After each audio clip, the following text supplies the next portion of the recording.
Bueno, pues buenos días a todos y todas. Ya dimos un tiempecito para poder dar inicio a nuestro evento del día de hoy.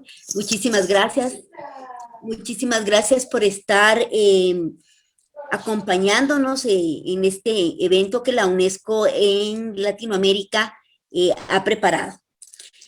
Mi nombre es Montserrat Vidal y el día de hoy les estaré acompañando en este segundo seminario web que la UNESCO ha preparado con el tema Desinformación, desafíos para la educación y periodismo. Y es que, como todos sabemos, hacer frente a la desinformación, las y los periodistas alrededor del mundo. Este es parte de una serie de seminarios web que la UNESCO en Latinoamérica ha preparado para que podamos compartir, especialmente el día de hoy, cómo podemos abordar el tema de la desinformación en el ámbito de la educación, en periodismo, ya sea bien en universidades, en ONGs o en cualquier organización de periodistas. ¿Cómo podemos enseñar de forma significativa el fenómeno de la desinformación en el aula de las clases? Me voy a permitir presentar brevemente a nuestros distinguidos periodistas. Hoy contamos con un panel de lujo y agradecemos a cada uno de ellos por estarnos acompañando. Alan Finlay es escritor e investigador en el campo de las libertades y los derechos del Internet y los medios de comunicación. También enseña comunicación para el cambio social en la Universidad de Witwatersrand en Johannesburgo, Sudáfrica. Él ha sido el organizador de estos eventos y está pues colaborando con la UNESCO en la realización de cada uno de estos seminarios. Marian Díaz es una abogada, activista de derechos digitales y escritora de ficción venezolana. Actualmente reside en Santiago de Chile. Su trabajo se enfoca en temas relacionados con la libertad de expresión en Internet, la vigilancia, la infraestructura de Internet y la seguridad digital. En Venezuela fundó la ONG de Derechos Digitales Acceso Libre, una organización de voluntarios que documenta amenazas a los derechos humanos en el entorno en línea en Venezuela. Actualmente desempeña como analista de políticas públicas para Latinoamérica de la ONG Derechos Digitales. En el 2019 recibió el premio Héroes de los Derechos Humanos entregado por la organización Access Now, en reconocimiento a su trabajo contra la censura y la vigilancia en Venezuela. Bienvenida, Marian. Luisa Sardo es guatemalteco, periodista, profesor en varias universidades del país, consultor en temas digitales e investigador de incendios. Ha sido becario en Estados Unidos, Japón, Alemania y Holanda. Con 25 años de experiencia, ha implementado proyectos de transformación digital y ha desarrollado estudios de comunicación social digital, redes sociales y ciberseguridad. Ha creado y dirigido varios medios digitales en Guatemala. Los últimos 11 años se ha dedicado a investigar la cultura digital, la desinformación, la radicalización y la manipulación con fines electorales. En esa línea fundó y actualmente coordina Confirmado, un proyecto para combatir la desinformación en Guatemala. Bienvenido, Luis. Muchas gracias por estar acompañándonos. Ramiro Álvarez Ugarte, de la Fundación Indela, es profesor asociado de Derecho Constitucional en la Universidad de Buenos Aires y de Derecho de Cambio Social en la Universidad de Palermo, también en Buenos Aires.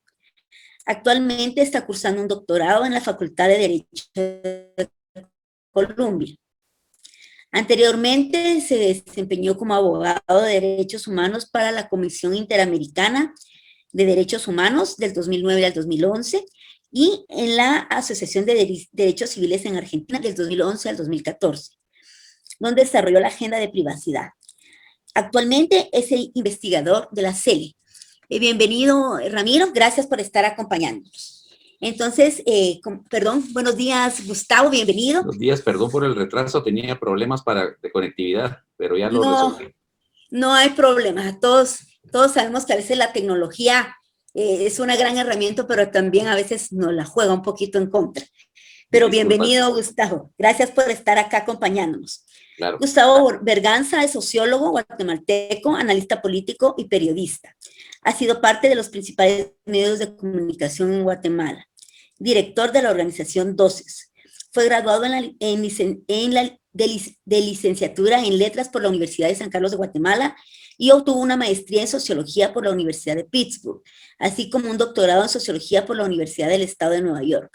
Ha obtenido posgrados en estudios latinoamericanos por el Centro de Estudios Latinoamericanos de la Universidad de Pittsburgh. Bienvenido, Gustavo. Muchísimas gracias también por estar acompañándonos el día de hoy. Entonces, como pueden ver, tenemos grandes personalidades acompañándonos el día de hoy, a quienes les agradecemos el haber hecho tiempo en sus agendas para poder acompañarnos. Entonces, dejo en el uso de la palabra a Alan para que nos pueda hacer una breve introducción del seminario. Alan, please, if you can start. Muchas gracias, Montserrat. Good morning and welcome to everyone to this webinar on fake news and disinformation in South America. Disculpa mi español, es muy malo, entonces, con permiso, quiero hablar en inglés. I'm not sure if that was right, but I've just said it. As Montserrat said, I'm Alan, and I'm the coordinator of a webinar series on teaching resources aimed at journalists that have been developed by UNESCO. These include resources on gender, ICTs and the media, violence against women and girls, terrorism, and reporting on refugees and migration, which is currently being translated. And all of these are available in Spanish. The purpose of this webinar series, which is being held around the world in the different languages, and this one is of course in Spanish, is to encourage teachers and trainers of journalists, lecturers, to take up these resources and use them as teaching aids, as teaching support material in the classroom.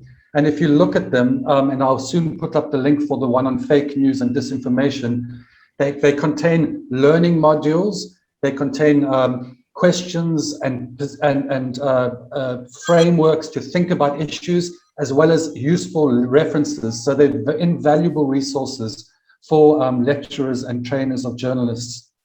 This webinar on fake news and disinformation responds to the resource called Journalism, Fake News and Disinformation, a handbook for journalism, education and training.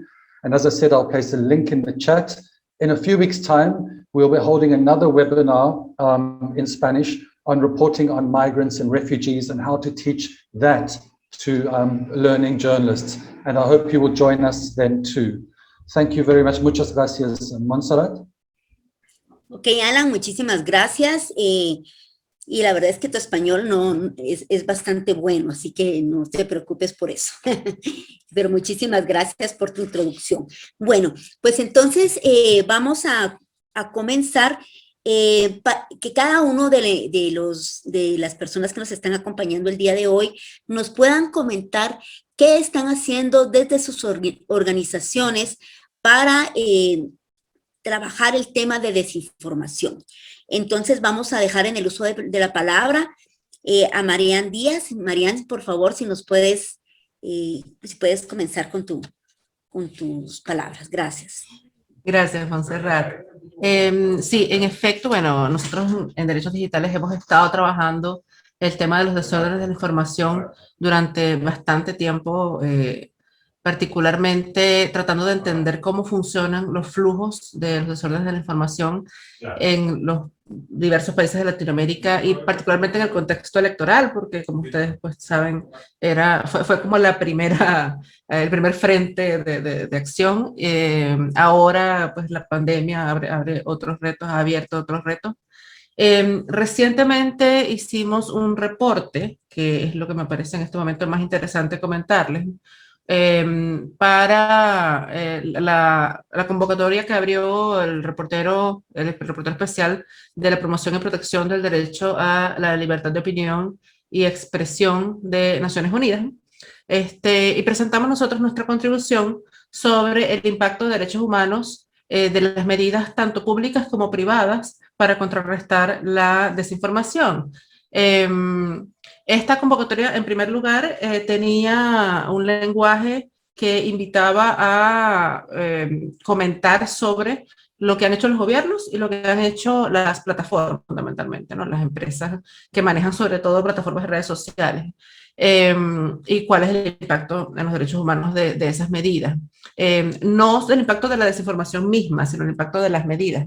Pero para nosotros fue una oportunidad interesante de hablar de algo que vi que está en el manual y me parece que es importante comentarlo como punto de partida, que es el lenguaje que utilizamos para hablar de la desinformación.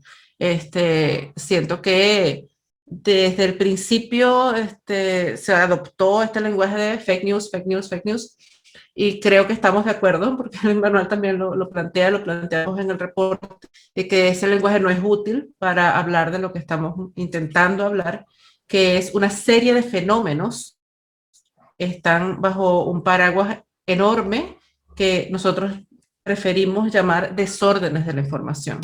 Los desórdenes de la información abarcan diversas categorías. Está por un lado la desinformación, que es cuando se comparte información falsa sabiendo que es falsa y con la intención de causar daño, pero por otro lado está misinformation, no sé cómo traducir misinformation al español, perdón, pero es cuando se comparte información falsa pero sin intención de daño. Y también hay casos en los cuales se comparte información que es verdadera con la intención de causar daño. Por ejemplo, cuando la información que no debe estar en la esfera pública se mueve a la esfera pública indebidamente, ¿no? Información privada sobre personas, doxing, y todas estas cosas se mezclan y forman parte de un fenómeno más amplio que existe en la sociedad en el contexto del ejercicio de derechos civiles y políticos, en el contexto de cuestiones como las elecciones o la participación política en general, en el contexto de cuestiones como la información sobre la salud, y genera un montón de consecuencias. Y para nosotros, y es lo que planteamos en el informe, y por eso creo que es importantísimo el manual que están presentando el día de hoy, para nosotros hay medidas que toman los gobiernos que tienden a ser medidas de censura, sanciones, pues son gobiernos, ¿no? Están las medidas que toman las empresas que tienden a ser también, bueno, ciertos tipos de formas de censura, restricción de contenido o la aplicación de etiquetas de contenido para que la gente pues tenga atención sobre esto. Pero en cualquier caso, el problema, la raíz del problema es que nosotros tercericemos la capacidad o la obligación o la potestad de decir qué es verdad y qué es mentira. Si nosotros decimos, bueno, va a haber una autoridad que es la que va a decir qué es la verdad y qué es la mentira, el gobierno va a determinar qué es lo que es verdad y qué es lo que es mentira. Yo como venezolana tengo malas experiencias con eso. Luego, si lo decimos, bueno, son los medios de comunicación los que van a decidir lo que es mentira, y le estamos quitando totalmente la capacidad del ciudadano de determinar, ok, lo que este medio me está diciendo quizás no es del todo real, porque de nuevo es un espectro, no es algo para aceptarlo ciegamente. Y ahí es donde entra el tema de la educación.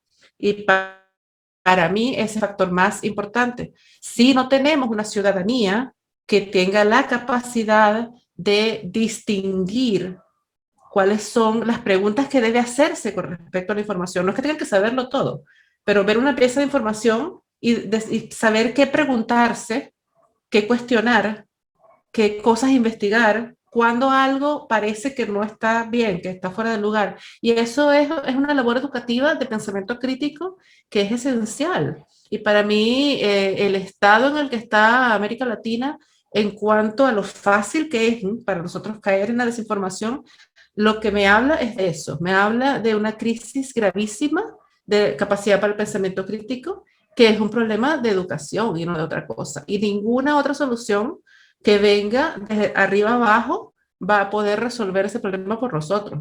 No hay forma en que las redes sociales o los medios de comunicación solos o ningún gobierno vaya a eliminar la desinformación por nosotros sin que nosotros podamos desarrollar esas capacidades.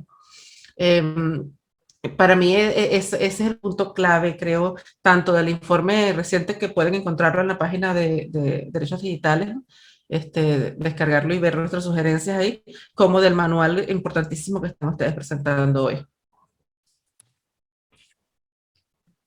Muchísimas gracias, Marian. Yo creo que coincidimos contigo en varios de los puntos, especialmente la crisis que existe actualmente en el pensamiento crítico, ¿verdad? La importancia que debería de haber en la educación para que las personas puedan distinguir o preguntarse si lo que están compartiendo es algo que es veraz o que es falso. Muy interesante también cómo coincidimos en el tema de que anteriormente, pues, a todo lo llamábamos fake news, ¿verdad? Entonces, el tener ya una distinción de los diferentes problemas que existen en cuanto a los desórdenes de la información que hay, creo que es un gran avance, ¿verdad? Porque aquí ya pudimos identificar cuáles son los diferentes tipos de desinformación que corren en todos los ámbitos. Especialmente, como tú bien mencionaste, en el tema de los procesos electorales. Y ahora, actualmente que lo vimos, yo creo que fue un fenómeno no solamente en Latinoamérica, sino en todo el mundo, en el tema de la pandemia, ¿verdad? Vimos correr muchísima desinformación que incluso pues ha puesto en riesgo la salud de las personas. Muchísimas gracias, Marian. Y si tú pudieras compartir con nosotros el informe tu informe. Les dejé el enlace en el chat, sí. Excelente, muchísimas gracias por eso. Entonces, seguramente vamos a estar todos revisándolo para poder aprender de lo que ustedes han hecho. Bueno, pues ahora quisiera dejar en el uso de la palabra a Luis Azardo. Luis, si me hicieras el favor de comentarnos desde su organización qué están haciendo en el tema de la desinformación. Gracias, Luis. Gracias, Montserrat. Bueno, para dar un poquito de contexto, hace más o menos unos 11 años empecé a documentar algún tipo de comportamiento, voy a decir nocivo, que observaba en Internet mientras moderaba foros de sitios web de medios de comunicación en Guatemala. Y al pasar los años empecé a ver que ese comportamiento nocivo empezaba a sistematizarse, a automatizarse y a hacer cada vez más complicado la detección. Entonces en el 2018 decidí, pues obviamente, empezar a publicar al respecto de todo lo que ya se había documentado de años anteriores. De esa publicación surgió la idea con otros investigadores que hay en otros países de ayudarme a crear una idea, o sea, a darle forma a una idea, y es de donde salió Confirmado. Entonces, Confirmado surgió inicialmente para hacer verificación de contenidos, de discurso público, y el primer gran proyecto que tuvimos fue elecciones del 2019 en Guatemala. Nos preparamos para eso durante una buena cantidad de meses, incluso con Gustavo estuvimos trabajando en ese proyecto hasta que pasaron la segunda vuelta de las elecciones. Entonces, nuestro primer enfoque fue ese, la verificación de contenidos, pero nos dimos cuenta que había una necesidad, y es que no solo en Guatemala, sino que lo he notado en otros países, sobre todo en nuestra región, en Latinoamérica. Los periodistas no están formados sobre la materia, y entonces, primero, no hay homologación del nombre que se le da a los tipos de comportamiento o a los tipos de cuenta que se están utilizando dentro de esas redes de desinformación o de ataques digitales.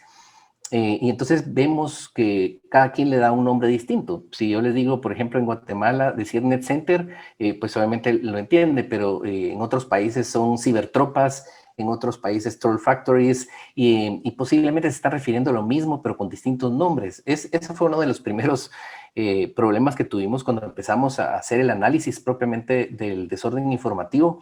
Y entonces nos empezamos a enfocar específicamente, y por eso es que el eslogan de Confirmado es que luchamos contra la desinformación. ¿Por qué? Porque lleva esa intencionalidad. Entonces, nosotros en realidad lo que hacemos es hacer un análisis de las operaciones de influencia.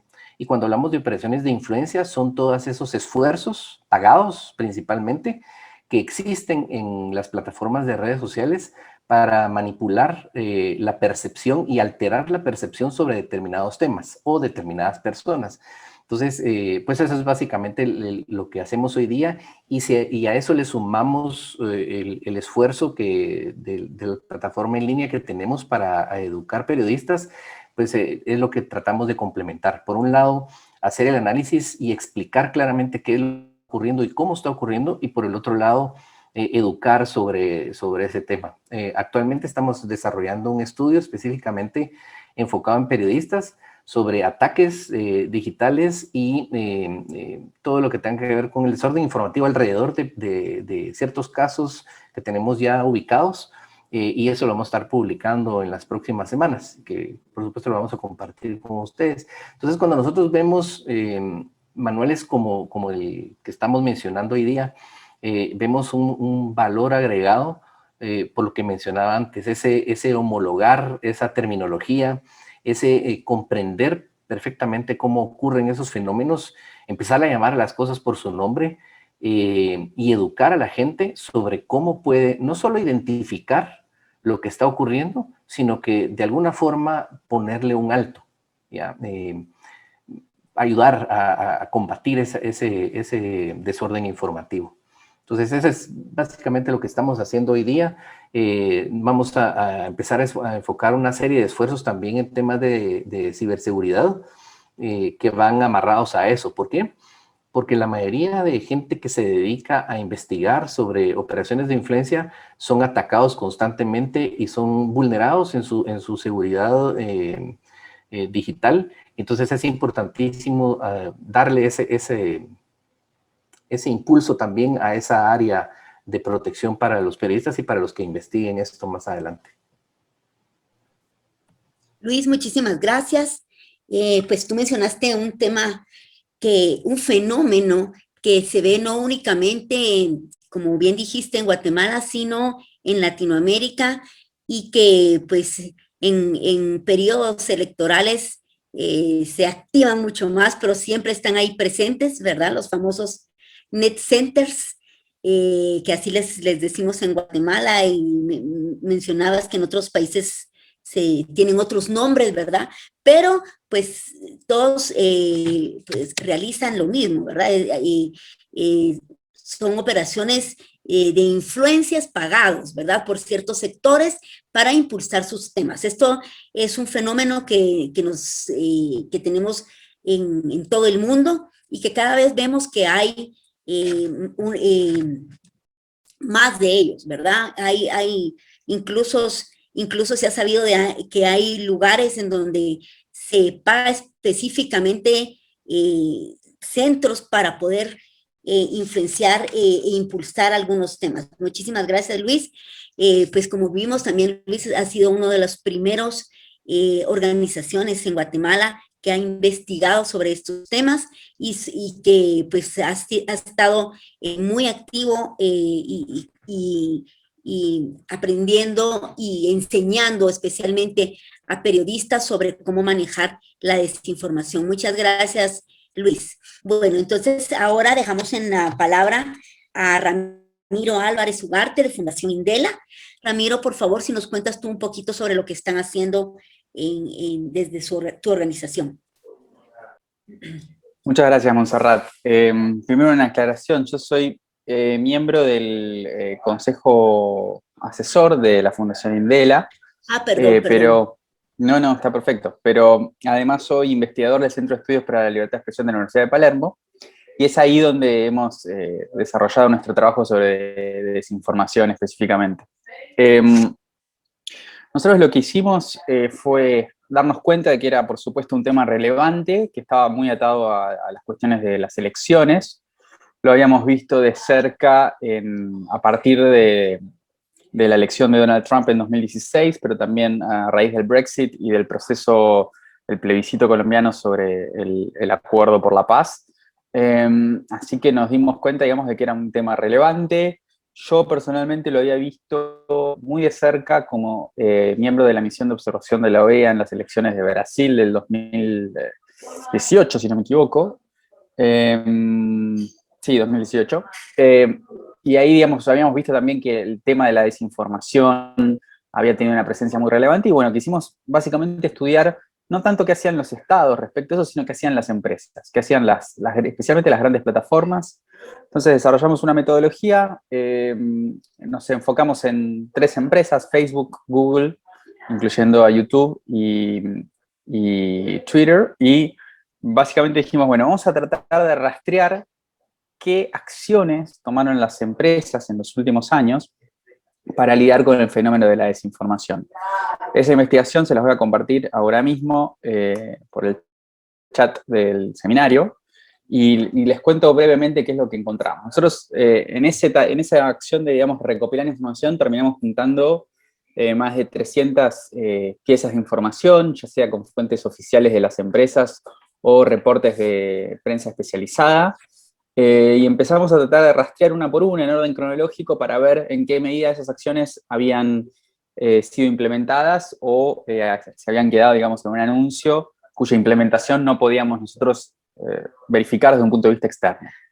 Solamente con Twitter tuvimos un diálogo un poco más fluido, ni con Google ni con Facebook fue posible establecer ese ida y vuelta para ver en qué medidas nuestras conclusiones eran correctas o no, pero en todo caso sí creemos que arribamos, digamos, a un entendimiento empíricamente sólido respecto de qué anunciaron que iban a hacer y qué hicieron efectivamente.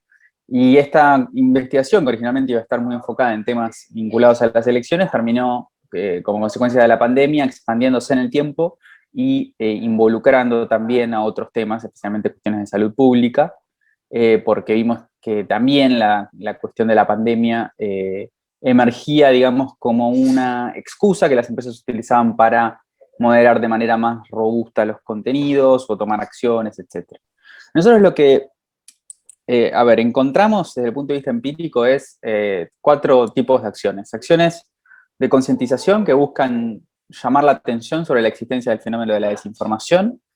Esas acciones están basadas en un paradigma muy claro para la libertad de expresión que tiene que ver con que son los ciudadanos de a pie quienes tienen que definir qué es verdadero y qué es falso.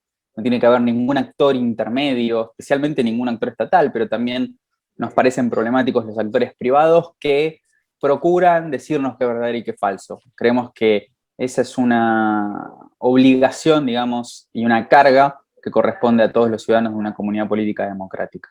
Esas acciones de concientización son muchas, son muy baratas, son muy poco costosas para las empresas porque no implican alterar de ninguna manera su modelo de negocios. Hay otros tipos de acciones que son un poco más costosas, que son aquellas que introducen algún tipo de cambio en el código de las plataformas. O sea, las plataformas son servicios en general que digamos, comercializan con información, te ofrecen información, canalizan la información, facilitan el acceso a la información, ofrecen una plataforma para expresarse. Y los cambios de código son, por supuesto, acciones más costosas, y detectamos varias acciones en ese sentido. Sin que se altere de manera definitiva el funcionamiento de las plataformas, sí vimos, por ejemplo, que emergía como una acción muy preferida, digamos, por las plataformas, el despliegue de herramientas automatizadas de detección de contenidos falsos, con todas las dificultades que eso conlleva. Vimos también que aparecía la información contextual como como una medida que se podía tomar. Vimos también que los algoritmos eran modificados para potenciar la información, por ejemplo, de los verificadores. En fin, vimos mucho de eso. Algunas de esas acciones las vimos implementadas en el norte global, en Estados Unidos especialmente, pero no las vimos implementadas en América Latina. Luego hay una tercera categoría de acciones que tienen que ver con cambios en las políticas de las empresas, que no implican necesariamente un cambio en cómo funciona, pero sí implica un cambio en, por ejemplo, el discurso que se considera aceptable, etc. Ahí vimos idas y vueltas permanentes, por ejemplo, respecto de la publicidad electoral, respecto de si se chequea o no se chequea la publicidad electoral, etc. Vimos criterios divergentes también aparecer como consecuencia de las distintas presiones a las que están sometidas las empresas. Y finalmente vimos las acciones de transparencia y relaciones públicas que han puesto a las empresas mostrando y compartiendo información, siempre de manera muy limitada, pero procurando, digamos, mostrar que estaban actuando. Y para nosotros estas acciones, digamos, que describimos empíricamente, una de las características que surge de la descripción de los últimos años es que son acciones que son reacciones. O sea, son acciones que son reacciones, valga la redundancia.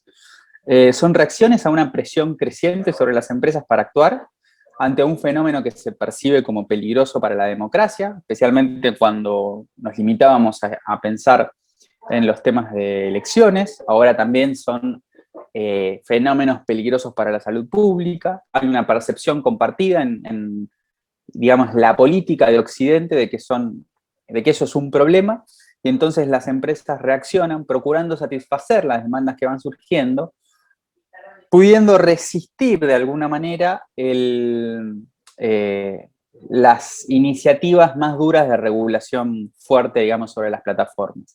Al actuar de esta manera, al reaccionar y al mostrarse activas, nos parece que esas acciones van de alguna manera limitando, frenando o al menos haciendo más lentas o más lento el despliegue de acción regulatoria por parte de los estados.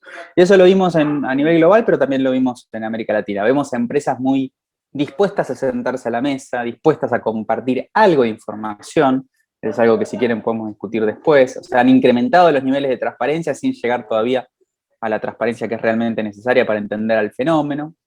Y esto, como conclusión diría, a nosotros lo que nos parece es que este tipo de acciones importan un desafío a los estándares de libertad de expresión que hasta ahora han existido, al menos en Occidente. Lo que vemos es un cambio, especialmente en la sociedad civil, tanto a nivel regional como a nivel global, respecto de cuáles son los principios que deberían guiar a las empresas en tomar este tipo de acciones. Hay como dos grandes modelos. Hay un modelo, me parece, que buscaría que estas empresas no tuvieran tanto poder, que hubiese una Internet más desconcentrada, más parecida al modelo original de mediados de la década del 90, y hay un modelo que da por hecho que estas empresas tienen un poder enorme, que son los grandes intermediarios de Internet, que canalizan gran parte del flujo de información y que entonces tienen que ser reguladas, y reguladas en sentidos distintos a cómo veníamos regulando el discurso público hasta ahora. Y eso para nosotros importa un desafío para la libertad de expresión, para los estándares de libertad de expresión, que lo vamos a ver, nos parece, en los próximos años. Es un desafío que todavía aún no se resuelve. Ramiro, muchísimas gracias. De verdad que este es un punto que pues yo lo tenía acá para que pudiéramos conversar al respecto, que es el papel que las redes sociales han tenido en el tema de la desinformación, porque como sabemos, pues la desinformación ha existido siempre, ¿verdad?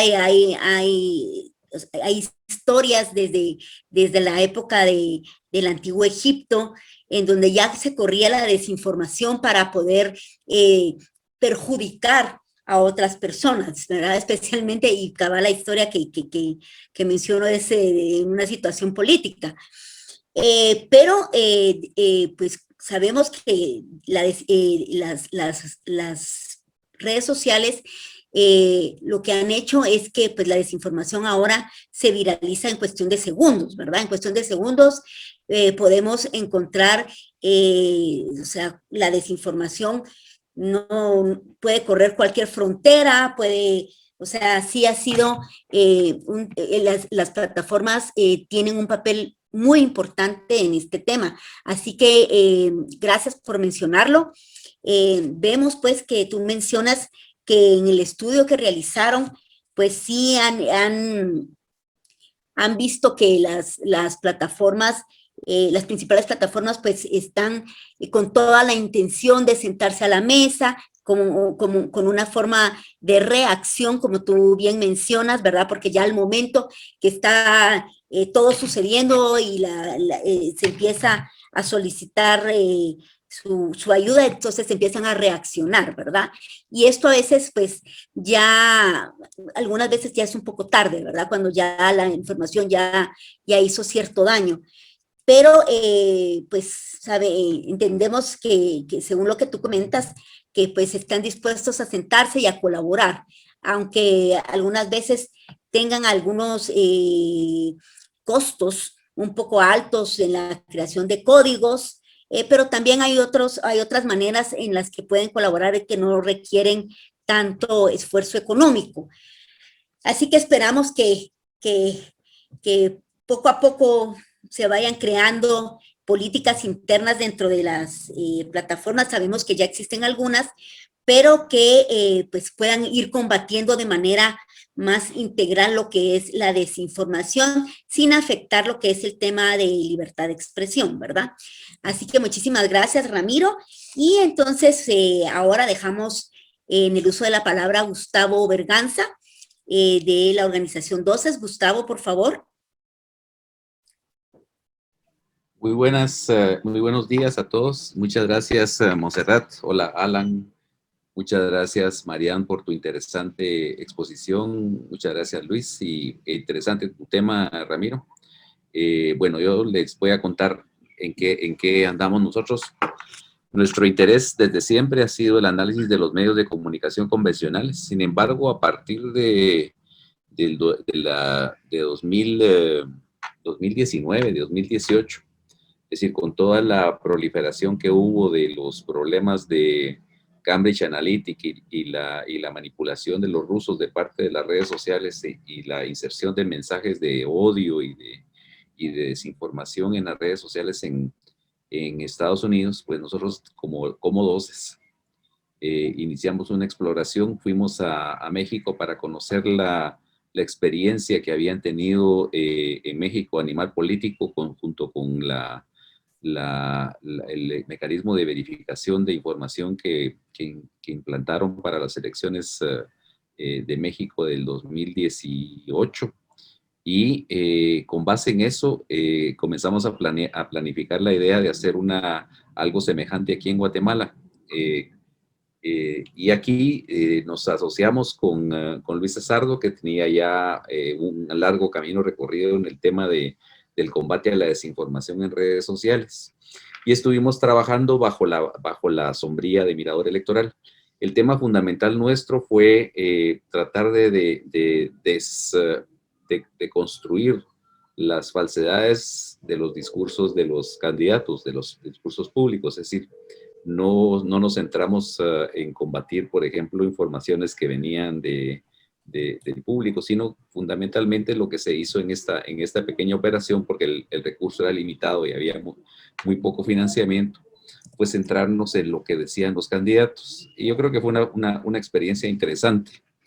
Y a partir de ahí, posteriormente, DOCES inició una reflexión sobre el papel de las redes sociales en la democracia.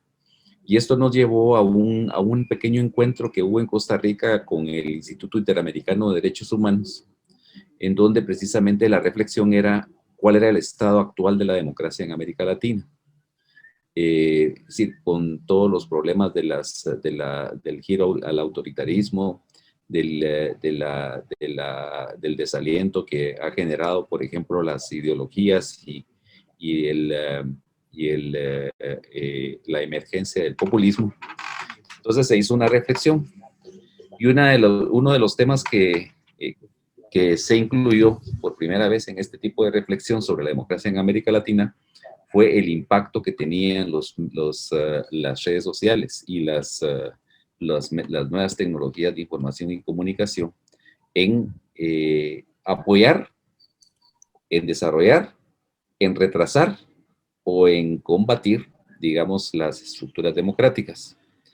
Luego de eso salió la idea de hacer una serie de artículos y entonces nosotros estuvimos investigando sobre el tema. Se nos asignó el tema del impacto de las redes sociales en la democracia. Y obviamente uno de los temas que estaba centrado, aunque no fue el único, fue el tema de la difusión de desinformación y sobre todo también la utilización de lo que fue un tema, ese es uno de los términos de los que habla Luis que no se han estandarizado en América Latina, hablar de las granjas de trolls que utilizan los gobiernos para neutralizar o para atacar a los oponentes.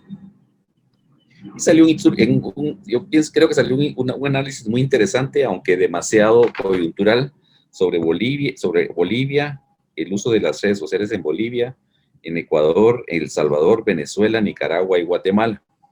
Es decir, en Guatemala, pues una de las fuentes obligadas de consulta pues fue Luis Azardo, y aparte platicamos también con Alejandra Gutiérrez Valdizán. El documento pues forma parte, como les digo, de un estudio global, hemisférico sobre el estado de la democracia en América Latina. Lamentablemente todavía no ha sido publicado por el Instituto Interamericano de Derechos Humanos, pero ahí está. Ese es uno de los aportes que nosotros hemos hecho. Digamos, una de las reflexiones a las que nos ha llevado la investigación en este tipo de áreas es, en primer lugar, el hecho de que la utilización de las redes sociales, de los nuevos medios informativos, tiene un efecto que es mixto en el impacto del desarrollo democrático. Porque por una parte, si bien es cierto, le permite el acceso a todas las personas que tengan un teléfono celular con conexión a Internet, que ese es, digamos, el ideal teórico de la democratización del acceso a la información y el acceso a la libertad de expresión de pensamiento. Es decir, lo que sucede en la práctica es que no necesariamente este es un ejercicio responsable y nos lleva, es decir, en el caso de personas individuales, a la serie de opiniones que tienen que ver poco con estar fundamentadas en conocimiento, o estar fundamentadas incluso en la propia realidad social en la que se desenvuelve esta gente, ¿no? Entonces, este es el problema, que la propia democratización del acceso a las redes como un vehículo para liberar a las personas de los ¿cómo se llama? De los gatekeepers, como se le llamaba antiguamente a los jefes de redacción de los medios, ha tenido un impacto que puede ser positivo por momentos, como por ejemplo ha sucedido en el caso de las rebeliones en Nicaragua, que ese es un caso que estudiamos, en donde gracias a la información de las redes sociales, pues lo que ha sucedido es que se pudo mantener un estado de resistencia frente a la represión del régimen nicaragüense. Pero también, por otra parte, digamos, este acceso lo que hace es precisamente la diseminación de información negativa. Y dejemos no solamente la información negativa. Es decir, en una de las entrevistas, varias de las entrevistas que hicimos nosotros para este artículo del Instituto Interamericano de Derechos Humanos, lo que se ve también es la accesibilidad que tienen las personas que desean diseminar discursos de odio. Ese es uno de los aspectos más preocupantes, por ejemplo, del ejercicio de los derechos digitales. Es decir, porque ¿cómo hacemos entonces es decir, no solamente tenemos el problema de información falsa, sino que encima dirigida contra determinados grupos, como pueden ser las poblaciones indígenas, pueden ser los grupos LGBTI, pueden ser grupos religiosos minoritarios en sociedades tradicionalmente católicas, ¿no? Entonces, bueno, ese es un tema pendiente, y nosotros queremos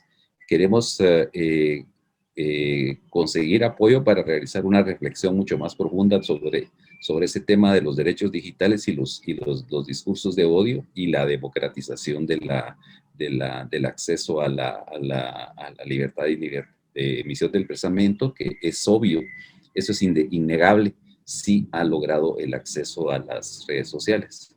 Entonces, en eso estamos nosotros, compañeros, y bueno, muchas gracias por la invitación, Montserrat, muchas gracias por la invitación, Alan. Bueno, muchísimas gracias, Gustavo. Definitivamente tu organización pues ha tenido una gran experiencia en cuanto a lo que es los procesos electorales, ¿verdad? Veo que han podido hacer varios análisis en el país y pues sí, definitivamente es uno de los momentos como todos pudimos compartir el día de hoy y todos coincidimos, es uno de los momentos en donde más puede correr desinformación, donde vemos precisamente que se activan más estas granjas que tú mencionabas, granjas de desinformación, ¿verdad? Vemos que incluso en países como en Estados Unidos habían ciudades o pueblitos en donde precisamente casi que toda la población se dedicaba a lo que era transmitir desinformación. Entonces, esto tiene una gran influencia y se ha visto que tiene una gran influencia en las elecciones, ¿verdad? Así que muchísimas gracias, Gustavo.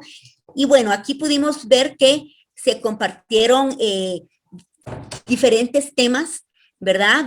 María pues nos platicó un poquito sobre lo que es la importancia de la educación del receptor de la información, ¿verdad? Eso es muy importante y es algo que coincidimos desde la UNESCO por medio de lo que es la alfabetización mediática e informacional, que es precisamente la educación que debe tener el receptor de la información para saber qué es lo que o cómo debe de manejar la información que recibe, ¿verdad? Para tener el criterio de si la sigo compartiendo o no la sigo compartiendo. Platicamos sobre los asuntos electorales y el papel que han tenido las plataformas de las redes sociales, ¿verdad? Entonces, quisiera preguntarles, no sé quién quisiera responder, se los dejo a ver, que me levanten su manita. Cuéntenme un poco sobre cómo creen que estos temas se están llevando desde las escuelas de comunicación, cómo se está abordando el tema de la desinformación desde las escuelas de comunicación en donde se está formando a nuevos periodistas. Generalmente las personas que están estudiando en este momento pues son nativos digitales, ¿verdad? Y ya ellos pues ven todo este tema como algo natural. ¿Cómo creen ustedes que se está manejando el tema de la desinformación desde las escuelas de comunicación? Gustavo, tú me levantaste la mano. Gracias. Montserrat, yo te puedo dar la experiencia del curso reciente que di de Teorías Contemporáneas de la Comunicación. Excelente. Que precisamente en la maestría de Comunicación Estratégica de la Universidad Rafael Landívar, pues obviamente el interés el centro de la maestría es aprender a incidir sobre las conductas de los destinatarios de los mensajes y llevarles, motivarles a asumir determinadas actitudes, ¿no? Determinadas conductas o hacer determinados hechos. Y eso, digamos, plantea un poquito un dilema moral con el tema de la comunicación en general, porque con la llegada no solamente con la inclusión del mercadeo y del neuromercadeo como una estrategia para que se incorpora para la modificación de conductas, pues ya plantea temas de tipo ético, pero digamos nosotros en el curso lo que tratamos de hacer en la parte cuando hablamos de las nuevas tecnologías de información y comunicación y el impacto que esto tiene sobre las conductas democráticas en este sentido, específicamente, ¿verdad? Tuvimos una discusión bastante rica sobre las limitaciones que debe tener la comunicación estratégica en el uso de este tipo de herramientas. Y sí, digamos, la mayoría de los muchachos que vienen de pregrado no vienen con mucha de esa discusión, ¿verdad? Es decir, dan por sentado de que el mundo está así. Es decir, es un lugar en el que es un campo de batalla constante las redes sociales y en donde la verdad que prevalece no es necesariamente la que está pegada a los hechos, sino que es la que más likes, la que más faves, la que más retweets tiene, ¿verdad? Entonces, sí, pero por lo menos, digamos, se trata de sembrar una semilla de reflexión, porque como bien dice Marianne Díez, el problema realmente en América Latina es la ausencia de una conciencia crítica, ¿no? Y eso es algo que nosotros desde las universidades tenemos que tratar de estimular, tratar de que no se muera. Eso es lo que yo te podría decir. Muchísimas gracias, Gustavo. Me alegra mucho pues saber que ya en Guatemala lo están trabajando de esta manera. Estoy segura que en otros países también ya lo están abordando de una manera integral. Bueno, pero aquí platicamos un poquito de lo que es en lo que se les está enseñando en las escuelas de periodismo. ¿Qué hacer entonces con los periodistas que ya están formados, que son migrantes digitales, no nativos digitales? ¿Qué se puede hacer para que ellos aprendan o tengan este pensamiento crítico de cómo manejar lo que es la desinformación? No sé, Gustavo, si tú me quieres dar una respuesta de esto o si alguien más quiere ayudarnos. Démosle la oportunidad ya a los colegas, han de tener reflexiones interesantes. Gracias, Gustavo. A ver, ¿quién me quiere ayudar con esta pregunta? ¿Qué podemos hacer con los periodistas ya formados? No sé, Ramiro creo que me levantó la mano. Sí. Cuéntame. Es buena la pregunta y es difícil de responder porque me da la sensación de que hay como que potenciar algunas cosas en el periodismo como práctica, como profesión, como industria, que es difícil de hacer porque siempre fue desafiante en América Latina generar un periodismo de calidad, en parte como consecuencia de las condiciones económicas que controlan, digamos, al periodismo como profesión, como modo de vida en muchos países de la región. Y eso implica esas, digamos, dificultades básicas para desarrollar para potenciar, para expandir, para fortalecer al periodismo de calidad en la región, están ahí, digamos, como un obstáculo que subsiste a la hora de pensar cómo lidiar con la desinformación. Dicho eso, sí creo que hay cosas que se pueden hacer, que los medios con recursos pueden invertir en capacitaciones. No son capacitaciones, digamos, extremadamente costosas, pero un entendimiento básico de cómo funciona Internet, de cómo funciona el mercado publicitario de Internet, que es un gran, de acuerdo a las investigaciones que existen, es un gran elemento que explica por qué la desinformación también se expande. Todo eso sería positivo. Y también, por supuesto, en los países en los que cuentan con asociaciones profesionales consolidadas, también deberían promover que sus miembros se capaciten, entiendan también no solamente la dimensión tecnológica del fenómeno, sino también cuáles son las fuerzas que lo impulsan, que son, digamos, que está bastante claro cuáles son, entre ellas lo que mencionaba recién sobre el esquema publicitario, el mercado publicitario basado en Internet. Y también me parece que sería bueno que dentro de la profesión se impulse una reflexión hacia adentro respecto de cuál es el rol que el periodismo cumple en este problema, digamos. Muchas veces el periodismo, incluso a veces de buena fe o sin la intención, terminan potenciando, promoviendo algunos discursos de desinformación, y eso también requiere, me parece, una reflexión. Ok, muchísimas gracias. Ramiro, te agradezco mucho Creo que definitivamente el capacitar a los periodistas que ya están formados, que ya tienen cierta experiencia, es muy importante porque pues a veces quienes no somos nativos digitales, pues nos toca un poquito difícil entender todo este tema de las nuevas tecnologías.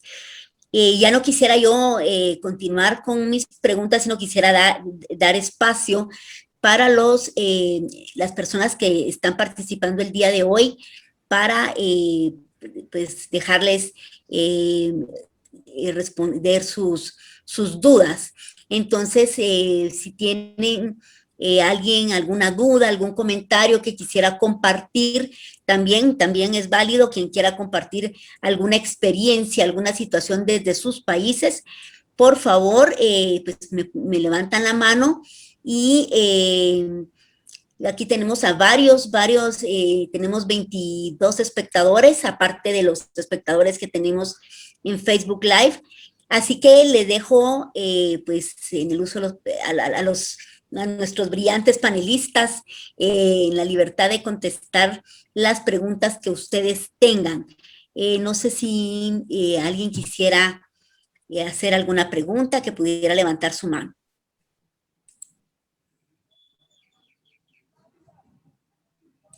Pues no veo aquí manitas levantadas. ¿Algún comentario?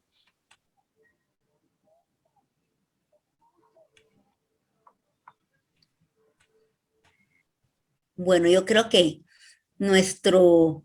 Si me permites, Montserrat, yo Sí, quisiera Gustavo. agregar otro tema a la, llamémoslo así, otra espinita al puercoespín. Sí, porque en Dale, realidad uno de los grandes problemas también no es solamente la difusión de información en medios digitales, de desinformación.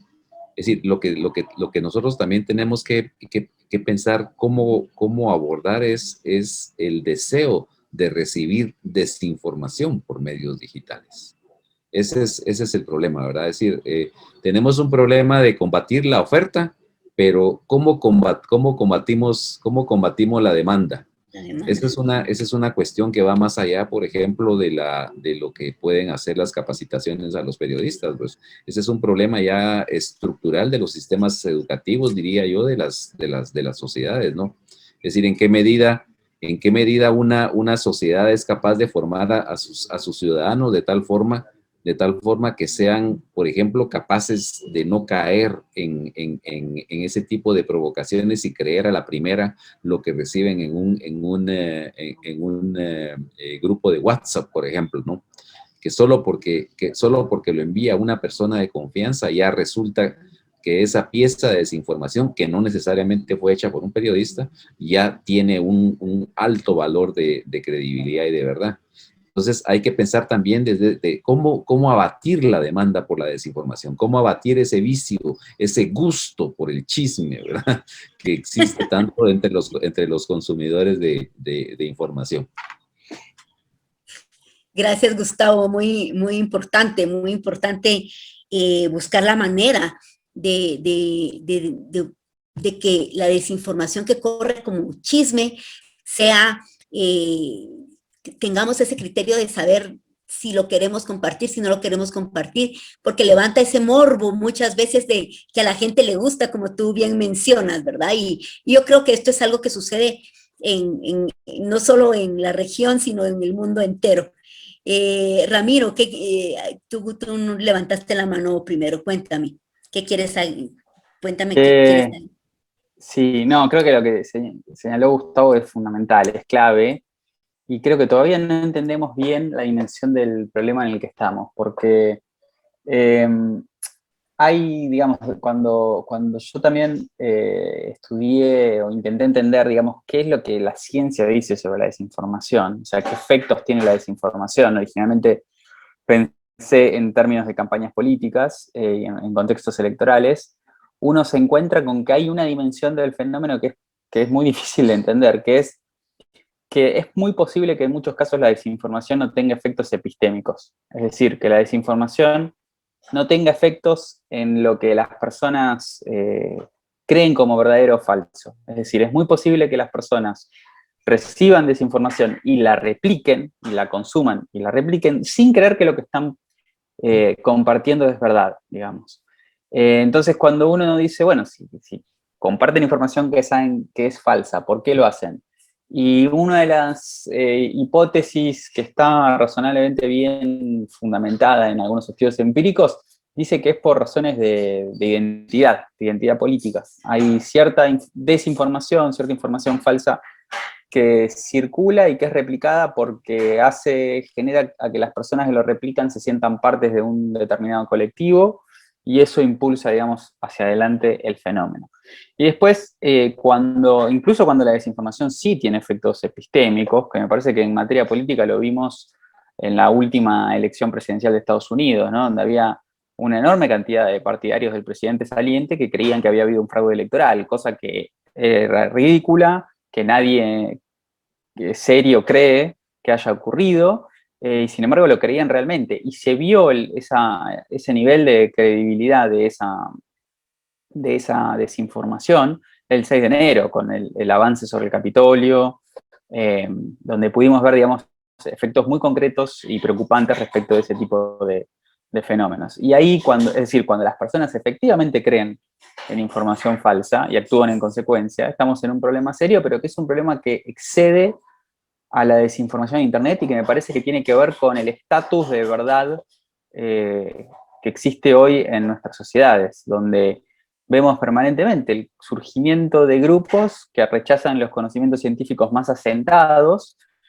como por ejemplo la efectividad de las vacunas y su bajo riesgo, o por ejemplo los que creen que la Tierra es plana, para poner un ejemplo un tanto ridículo, pero que me parece significativo.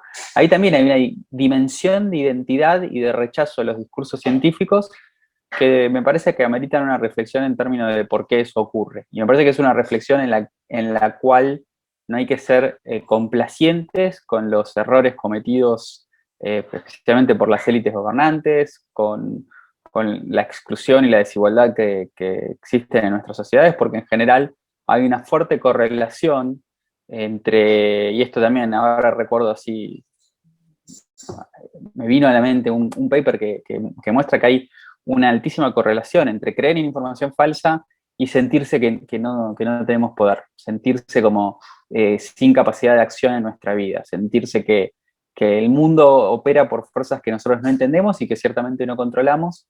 Y bueno, esas personas que se sienten excluidas son personas que pueden estar equivocadas en lo que creen, pero que quizás tienen alguna queja legítima que es necesario atender.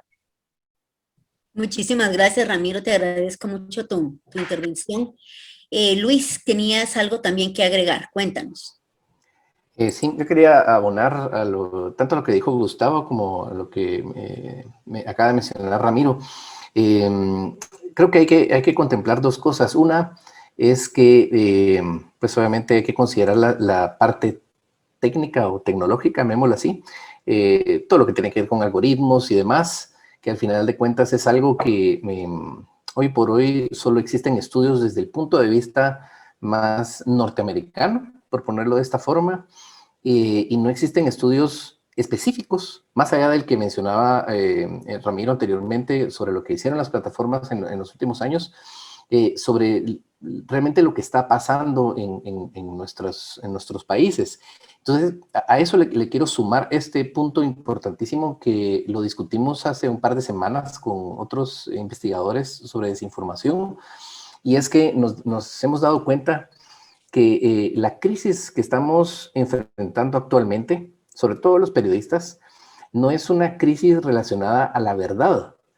Como bien lo mencionaba Ramiro hace unos minutos, la gente rechaza todo el conocimiento científico, rechaza todo lo que pues ya hemos observado que son datos y no son opiniones. ¿Pero por qué ocurre eso? Es simple y sencillamente porque no estamos en una crisis relacionada a la verdad, sino una crisis relacionada a la credibilidad. Y hacia eso es a lo que han atacado. Si nosotros vemos absolutamente todos los ataques de todas las redes de desinformación y de ataque, y como yo les menciono, sicariato digital, van enfocadas específicamente a minar la credibilidad. ¿Por qué? Porque la guerra en la que estamos ahorita está enfocada en la credibilidad. Por eso es que le creen más a alguien que no conocen en internet y solo vieron un tweet, a que venga un científico que tiene 26 años de estudiar epidemiología y que nos está diciendo, basado en 10 estudios, que esta es la información correcta. O sea, a la gente no le importa la información correcta, lo que le importa es que quien se lo está diciendo es alguien con la persona que se identifica.